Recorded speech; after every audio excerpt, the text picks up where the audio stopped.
Well, we are just so excited to be here, and thank you for that warm welcome. We are just so pleased that you guys are hosting us really for what is the first time that we have ever rolled out these assemblies, and something that we're going to be doing statewide with a goal of trying to save lives. Because we want to help empower you with information to help you make the right decisions that will ultimately save your life. Because unfortunately, you know, you might find yourself in a situation where somebody is using drugs and there's peer pressure. What we want to do here today is empower you to say no, but do so by equipping you with the facts about what drugs do to your body, to your mind, to your family, and to your friends. By giving you the facts about drugs, you make the decision for your future. Because these drugs that these officers are seeing on the streets, they're really scary. The drug fentanyl, which only has to be the size of a grain of sand to be deadly, is pouring into our country and winding up in all different types of drugs. You may think you're taking one thing, but if it's laced with fentanyl, it could instantaneously kill you on the spot. And it has to thousands of people across the country. There was a statistic that the governor told me the other day, and he had to repeat it because I couldn't believe it. In the United States, people ages 18 to 45, the #1 cause of death is fentanyl overdose. So what we do today, by you learning why to say no, you are going to hopefully save your life tomorrow. What you're about to see right now is real. This is police body cam footage showing what happens when officers come upon a truck and a man is passed out inside from an apparent overdose. We do not want this to be you. Take a look.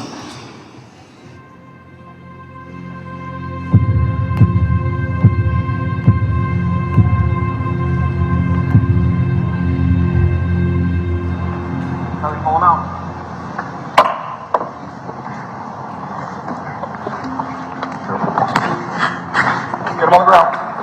Get him on the ground. Sir.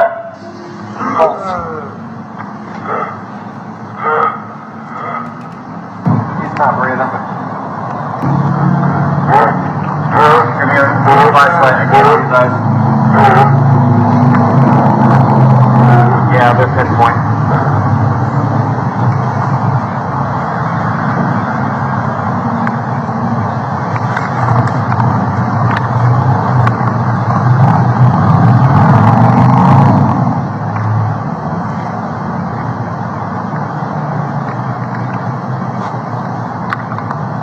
He's mine? Excuse me? He's mine? Yeah, she's the one. One. Right there. Go ahead, put it on. There you go.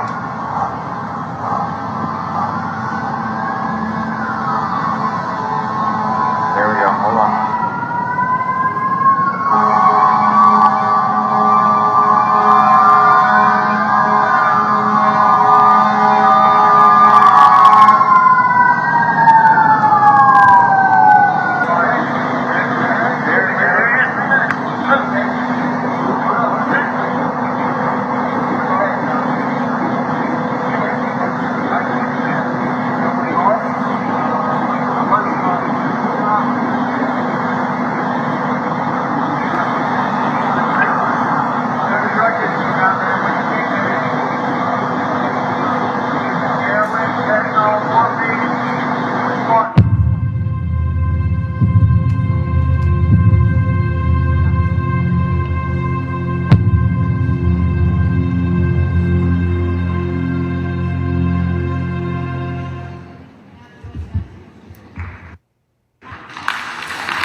And now joining us is the sheriff of Seminole County, Sheriff Dennis Lima. And so, Sheriff, let's talk about that video that we just saw a second ago.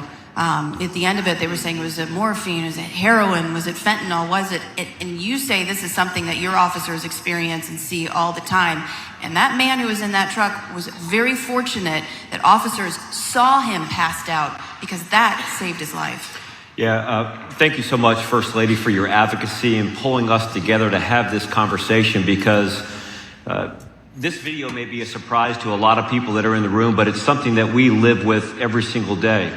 In Seminole County alone, our first responders used Narcan to reverse the effects of an overdose more than 850 times in 1 year. And as you had mentioned, the number one cause of death in this country for young people is fentanyl.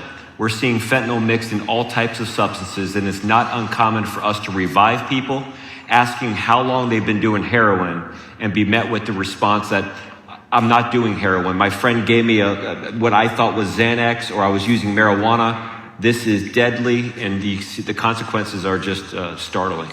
I think that's a really important point. I think that's an important point that you make, that these drug dealers are putting fentanyl in something that you might think is a Xanax, but they're lacing it with that, and they're even being so sophisticated that you see a letter Z, right, chiseled in the drugs, and you think, oh, this is safe, and I'm taking it. But all it takes is a grain, right? This stuff is so powerful that something so small could kill you instantaneously, and you have no idea. Yeah, no idea at all. And it's actually a microgram of fentanyl is a lethal dose, or the equivalent to 8 grains of salt, not even visible to the human eye, is a lethal dose. And what they'll do is the drug dealers will take this, they'll process it, they'll mix the drug in what looks like something that a person may have taken before, and it is resulting in people dying and stop breathing nearly immediately. So if there's 2 people that are using, in many cases, they're both going unconscious and stop breathing like that. And, you know, I know that sometimes people look at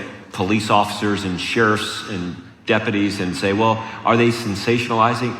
Look at the numbers. We've never experienced anything like this in our history, like we're experiencing right now. This is a crisis that this country is facing with this fentanyl, and educating kids.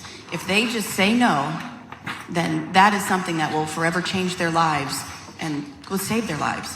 So the number one thing that young people can do right now is never start in the first place. Addictive properties are out there. Never start. And that's with any substance, because we don't need more intoxicated people, and the death numbers are just through the roof. Derek Jenkins, who is a friend who has come out with us before to tell your story. You're joining us today because you have a very personal story about how drugs and alcohol have affected your life. Share with us, I please. do. Thank you. How you guys doing today? Gotta say, first and foremost, things have changed. We used to turn the lights on, but it's blind jokes. Y'all see what I did there? Yeah, I know. I've been the class clown before, and so growing up, you know, back in 2013, actually, is when I became blind and had a severe traumatic brain injury, both wherein I physically don't have eyeballs anymore. So I can't see anything, and with my brain injury, I very often forget things. So you'll hear my phone going off all day, reminders that I need to do things. I have to make a conscious effort to do things to ensure I stay alive on a day-to-day basis because of my brain injury. Leaving a car show, and I don't remember that night, let alone barely any of that year even. But leaving a car show, didn't make it home that night. Don't know how much I drank, but I was drunk, drinking and driving on my motorcycle. Ran into a construction truck, and at least how I remember house parties back in high school, that was the thing we did. We all meet up with our friends, and we just go to whichever house party we get texted an address to. Didn't know who it was until cops come, bust it up, and we all scatter little cockroaches and go to the next house party. Drinking more and more and more as the night goes through. Underage, nonetheless, but still. First thing that would leave while being drunk is decision making. I leave this car show. run into a construction truck, have to be flown as a trauma alert. Flown by helicopter to the hospital where I remained in a coma for months. Over 2 months, doctors were telling my mom and sister I was not going to survive. The prognosis was grave. And even if I did come out of my coma, don't expect the same Derek coming out of the coma because my brain injury was so severe. With the short-term memory loss, there have been questions, things rather, that I've forgotten before in the past, pre-brain injury, and I can't remember. There's one question I've tried to for a while remember. I just wish I could have remembered what it was back when, but it'll come back to me. But with the blindness, with brain injury, with medical expense, goodness, with the spider web of effects, it wasn't just me affected, my family, everyone around me. It was a huge cost, physically, emotionally. I was studying to become a mechanical engineer in college. Now, granted, I am back in college studying mechanical engineering, which is incredible, but I'd be lying if I didn't acknowledge that little voice in the back of my head. Who's going to hire a blind guy to be a mechanical engineer? Well, y'all keep your eyes peeled. I'll design the bridges you drive on one day, so. But that all comes full circle. I had to relearn how to walk, how to talk. My short-term memory from my brain injury was so short-term, even while I was still in a hospital.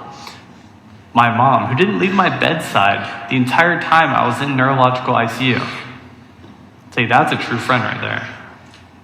She had to remind me on a regular basis that I was even in the hospital. I kept trying to take off my blindfold because I couldn't understand why I couldn't see. She reminds me that she told me, "You're not blindfolded, you're blind." Because I had forgot this. So imagine waking up this morning and just learning, being told by a voice you don't recognize for the first time, "Oh, you're blind, you're in a motorcycle crash, you're in the hospital." Learn all of this for the first time. I would go into an emotional fit, become overwhelmed, fall asleep, and wake up. Just like that, clean slate. Have to be reminded all over again. So when I found out only some time later, when I was still in the hospital, going through physical therapy, speech therapy, etc., I learned that the cause of my crash was because I was drunk that night. I figured that I'd been told before, but this was just something I had to be reminded of because I had forgot.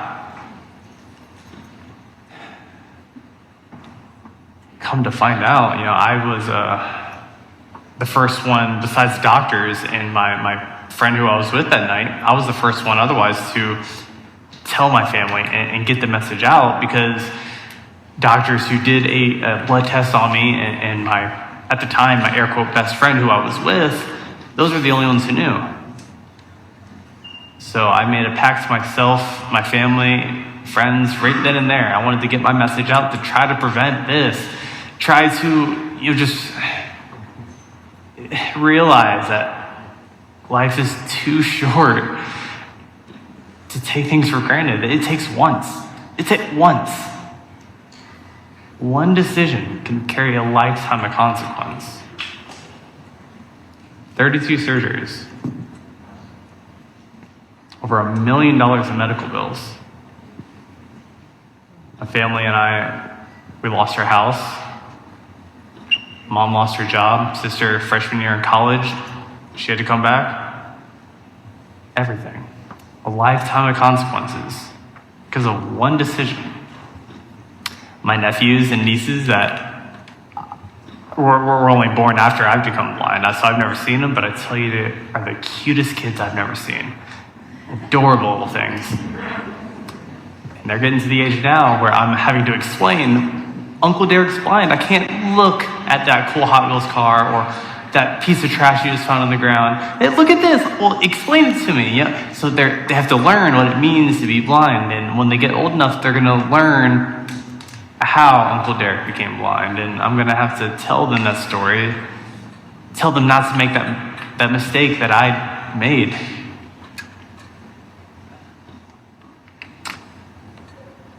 I say a lifetime of consequences. What I mean, it's with my brain injury, there are things that dead brain isn't like a broken bone where it'll heal or tore muscle. There are parts of my brain that once they're dead from bleeding and swelling, because of the roof on my mouth up, my skull was so demolished, surgeons couldn't even find all the bits and pieces of the skull to reconstruct me back together. Broken bones head to toe. So with my brain injury alone, there's just plenty of things that make every single day challenging. Now, is every day emotionally tough? No. Do I get in my sad fits? Absolutely. Do I face challenges every day? Absolutely. Be it at work, at school, at the gym, drumming, little things to big things. But it came back to just one decision.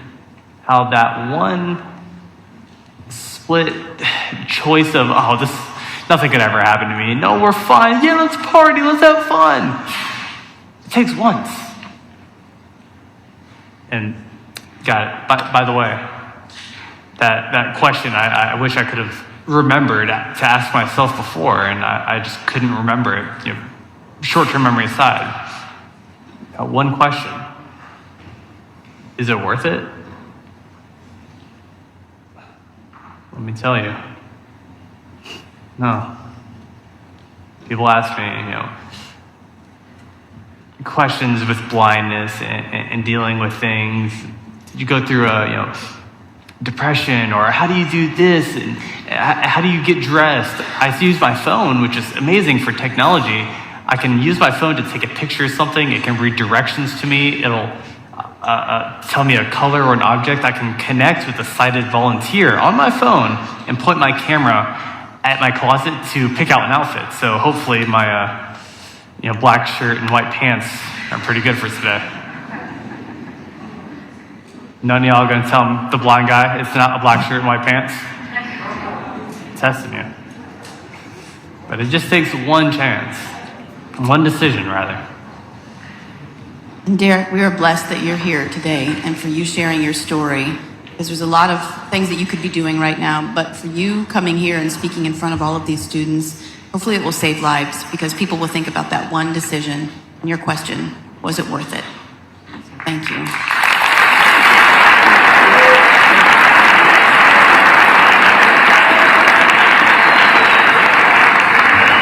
I want to welcome in Della Wiggins. And Della is the mama of a boy who died from substance abuse. And she has a story that she wants to share.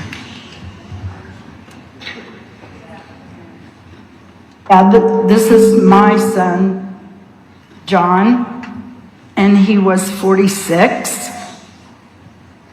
The thing is, John was like a lot of you.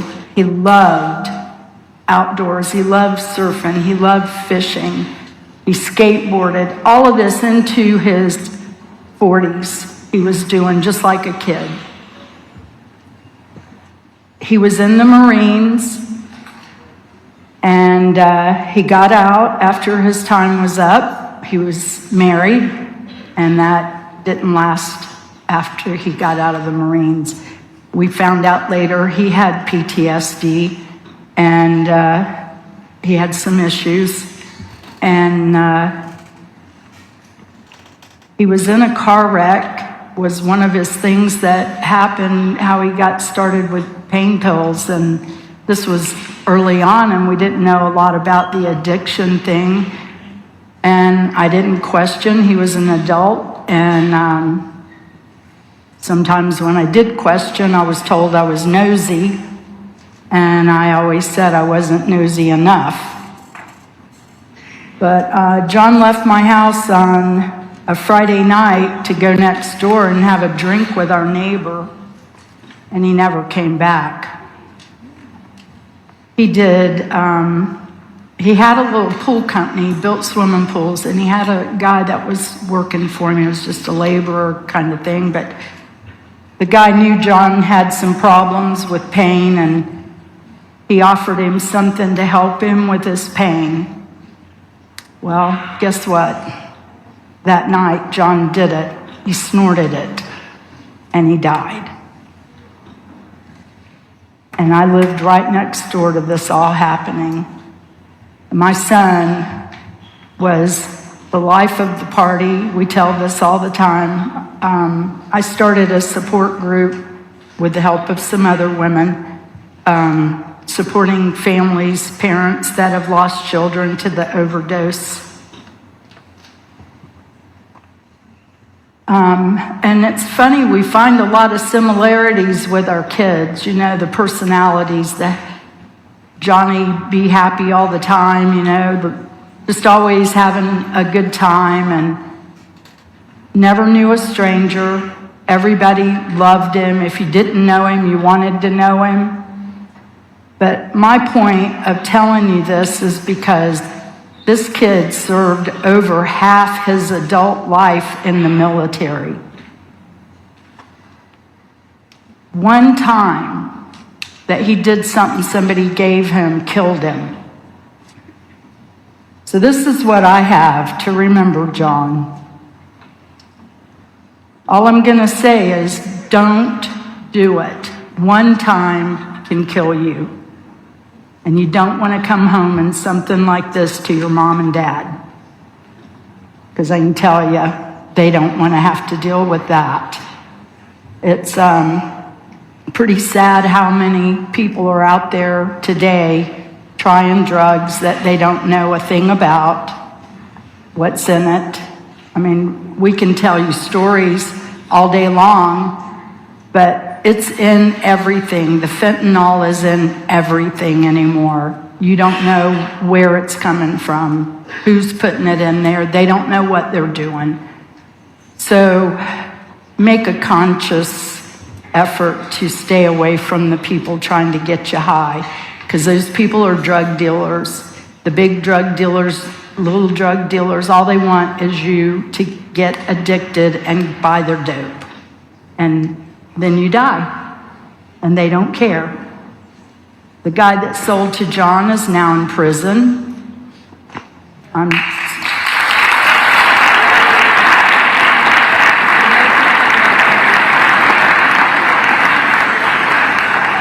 Thank you. It took a while to get him, but thanks to Seminole County, and I got to read a victim impact statement to this guy, and they give you guidelines to go by so you're not letting him have it. But I was pretty kind, and I just told him every 13th of the month, I hope he remembered my son like I do. And every January 13th, I hope you remember that night that you sold my son that horrible drug that you knew nothing what you were selling to him that was going to kill him. So I have a son that is a police officer. He's younger than John. You know, he couldn't even get to him to talk to him about this before we lost him. So we have a sister. He has a sister. And she didn't understand it either. You know, how does this happen? Well, we're starting to figure it out. It's pretty nasty stuff. So all I'm going to say is don't come home in something like this to your mom and dad. Say no. Don't do it. And it's that simple.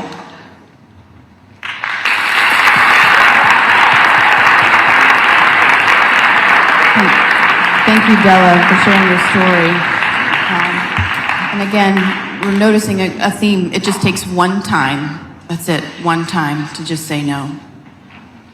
Stephen Sundquist is here to share his story as well. And he suffered from substance abuse. He was a big baseball player until he had an injury, and then you struggled. Talk about that and then your recovery. So real quick, I should not be here in front of you guys. I've been given another opportunity at life, and I was in your seat 15 years ago thinking that'll never apply to me. Making jokes in the crowd like I've heard today.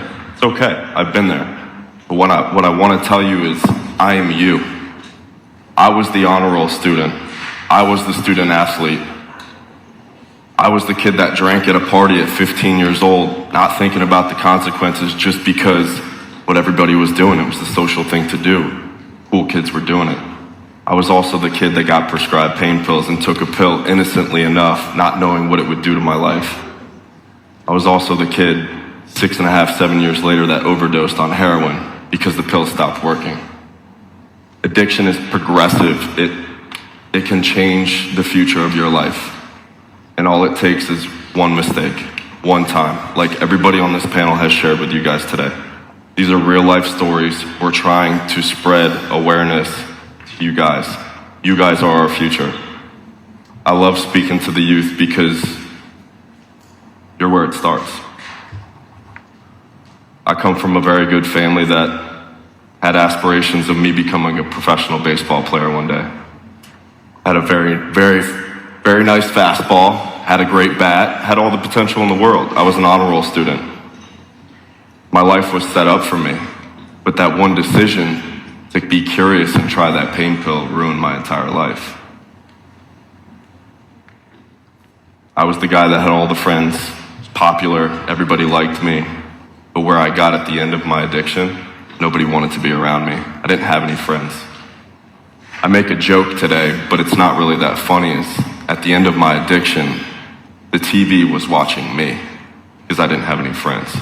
I was alone, isolated, not having any coping skills or people skills. I didn't know how to hold a conversation. Things change so quickly for you guys if you decide to make that one mistake, and that's all it is. The stuff that Sheriff was talking about and First Lady was talking about, these pills that are out there that you have no idea what's in them. You're playing Russian roulette. You really are. And all it takes is that one. And I'm so sorry for your loss. We need people like you to share the kids what this stuff can do to you. But guys, listen, I overdosed twice in a 24-hour period. I got revived by the same paramedic crew on that day. And like what Sheriff was talking about, Narcan was the only thing that saved my life. I shouldn't be here, but I am. And I'm using my story today to fuel my purpose in life, which is to share my truth. And it's always been to help others. So if that's what I'm supposed to do today, that's exactly what I'm going to do, is share my story, my truth. What I can tell you guys, if you guys can get to the place at your age right now, to have that one person you can talk to about what's going on in your life, be honest, transparent, have that just authenticity of that communication. I never had that, and you have so many resources around you at your disposal, your guidance counselor, your teachers, your friends. The thing about me, I was never able to embrace the person who I was. I was always pretending to be somebody else. And everybody only knew a fabricated side of Steven Sundquist because I was never comfortable in my own skin. I hope that helps you. What I can tell you is just be you, And where I was you, you don't have to be me. Thank you.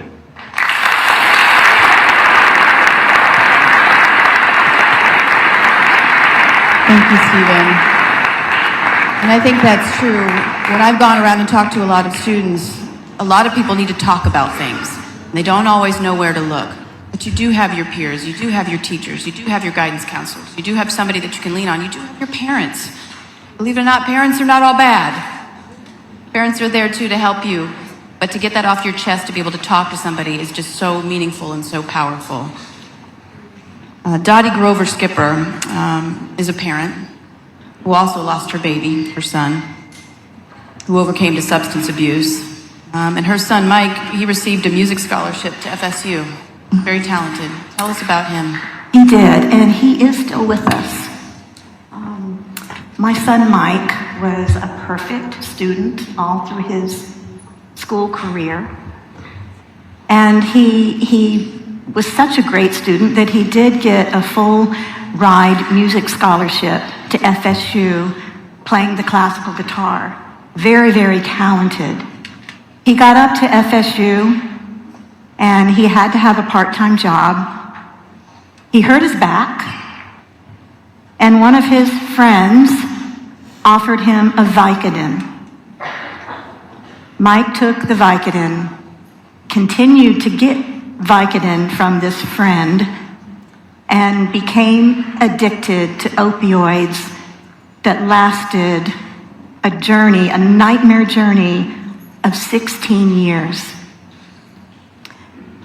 I can't tell you what a nightmare it truly, truly was. Just that one decision, like everybody's talked about today, one decision to take a pill from somebody that he thought he could trust to help ease the pain that he was in.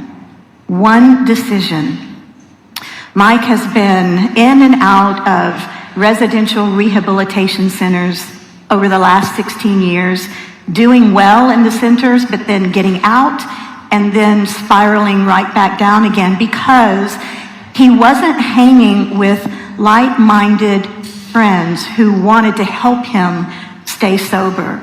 So that's one thing I would like to say to y'all today too. Tigers, hang out with like-minded friends who will hold you up and help you continue to make wise decisions.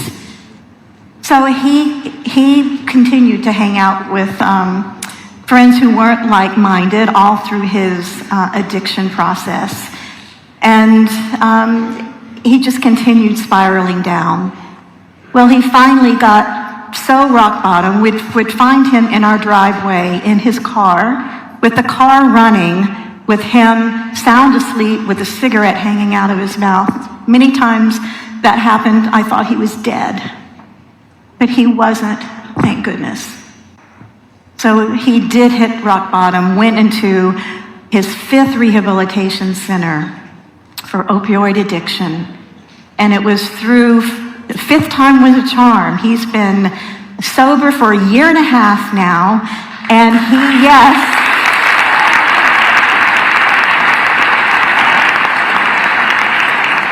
And he is using his God-given talent of classical guitar, going around to the recovery communities and playing his beautiful music, helping others who are in the shoes that he was in. But again, it was that one decision. So think about that. Think about those decisions. If you can find that trusted person that Steve was talking about to talk to, whether it be a parent, someone in the school, somebody that you can be transparent with, who is non-judgmental, who will help you. There are people out there, and it could be your parents. It very well could be your parents. But if you find that you are in a situation like at a party, and you feel like you're in an uncomfortable situation where you're being pressured to take something that you don't feel comfortable with, I would encourage you to have a code word with your parents or with that trusted individual that you can text that code word and they know they need to come and get you out of that situation. I highly, highly recommend that you have an escape plan for any situation that you feel uncomfortable in. So I encourage you to take to heart everything that everybody is saying up here, because we don't want you and your precious family and loved ones to go through the nightmare that many of us have been through. I am thrilled, though, that Mike is still around and he has his purpose. As Steve said, it's fueling him now to go and help others who have been in the shoes that he was in. So thank you for the opportunity, Tigers, to let us talk to you today. Thank you, Dottie, for sharing your story. Dr. Kenneth Shebke is the Deputy Secretary for Health for the Florida Department of Health, and you're coming about this from kind of the medical perspective. As we talk about doing drugs, But you're to talk about kind of what it's actually doing to our bodies and the damage that it's causing. Yes, first I want to say I wish that the stories you just heard were rare. I've been practicing emergency medicine and EMS medicine for over 25 years, and I've lost count how many times I've had to tell parents the bad news that their child's no longer with us because of drugs. Many of those were people that tried it for the first time. You can't trust what's out on the street. The stuff is laced with all sorts of things like you've heard from the sheriff. It can even look like medical pills that you get from the pharmacy, but they're actually made by these dealers to look like pharmaceutical pills, and they're not. These medications, these drugs, change your brain chemistry. And now we have sophisticated brain imaging tools that we can see the diseased brain from this disease. And make no mistake, it is a disease. And once you catch this disease, it's lifelong. You will have that disease for the rest of your life, which may be very short, as you've heard, if you don't get the right treatment. But there is treatment. But you've got the power to prevent yourself from getting this disease. Prevention is the most important step. There are genetic risk factors for this disease. You don't know whether you have those genetic risk factors or not. It could be just a couple of uses and you're hooked for life. The only way to prevent the disease is to do what you've heard here, which is don't try this stuff. Because even if you don't get hooked, you may get killed from what's laced with the stuff.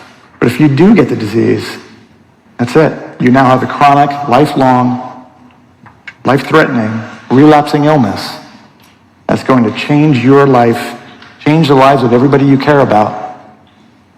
Now, if you do need the help, though, there are some ways to get help. And there's a lot of good programs out there.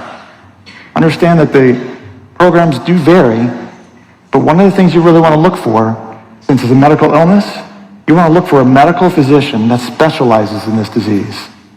And because of the epidemic that we have in our country, it has given birth to a new specialty in the House of Medicine, board certification in addiction medicine. And that's something you want to look for, is that there is a physician who's board certified in that subspecialty. One of the ways to find that is to go to the Substance Abuse and Mental Health Services Administration website. That's SAMHSA, SAMHSA.gov. And they have a list of physicians by locality that can prescribe some of these medications that we use to treat people with these disorders. And if you can't wait and you're in crisis, in Florida we did develop the 211 emergency system. You can dial 211 to get that help. But make no mistake, this disease causes damage to your brain, causes damage to your liver, causes damage to your heart. It can cause abscesses in your spine that paralyze you. It can cause abscesses in your brain that give you damage to your brain. I've lost count of the number of people that their lives have been devastated by this particular disease. And there's no turning back. Once you're on that disease path, there's no getting off. The only way to stay away from the disease is not to get on that path to begin with. First Lady, I really want to thank you for your leadership on this topic. It's really, really important. Thank you to all the panelists for being here today. And I think it boils down to you hearing all of the stories. You're hearing how it touches so many people's lives, and it boils down to that one instance when you have a decision to make and making the right decision, because again, all we're doing today is empowering you with the facts, because it is your future at your fingertips. So thank you for having us today. God bless you guys, and best of luck in your futures.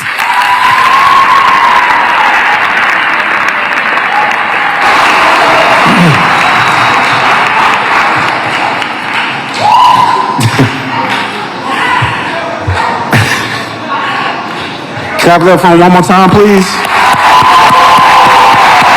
Right. That's right. So thank you to the First Lady and all of our guests.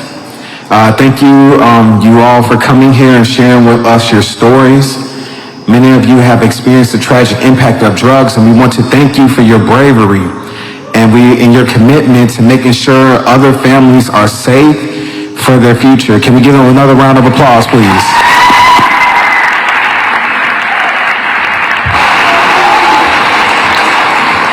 And to these beautiful young faces out here, you've seen the campaign. The First Lady gave us the vision for the future, and you've heard powerful stories firsthand. Now, here's what you can do. I got 7 tips for you. You can model a drug-free life for your friends. You can share our content on social feeds when you see our ads. You can talk about what you've learned here today. You can visit our website at www.thefactsyourfuture.org and share with your friends and family. We have some swag for you as well. So go get some and wear it proudly. And if you want to, you can give it to some of your friends as well. Number 6, get involved in your school and community, whether it's just joining SWAT, SAD, student government, or any other group or club. Invite a friend that you are worried about and do it together. Most of all, talk to your friends. Have their back. Give them the facts and information about drug use and tell them the stories you heard here today. If a friend is struggling with a drug and alcohol abuse or use, help them find what they need. So we want to thank you today for attending today's assembly, and we want to tell you, go and spread the word. The facts, your future. Clap it up, please.